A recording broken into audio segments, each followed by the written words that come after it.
Good day mga palangga! Today ay magbe-breakfast tayo dahil nag-craving feelings na naman ako mga langga. So mayroon tayo ditong itlog, tapos na-mix ko na siya ng ginisang bawang at saka ahos, and of course ginisang kamatis, i-mix na natin yan. And nag-boiled ako dito ng dalawang saging. Of course, ang i-mix natin ay noodles mga langga. So i-mekos lang natin yan. Then after na ma-mix natin lahat, ay i-fry lang po natin siya mga langging. So, ito na siya.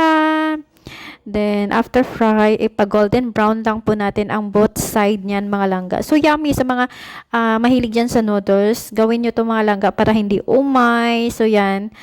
Yan yung result niya mga langga. After na golden brown ang kanyang side by side. So, yummy nito mga langga. Hindi siya nakakaumay.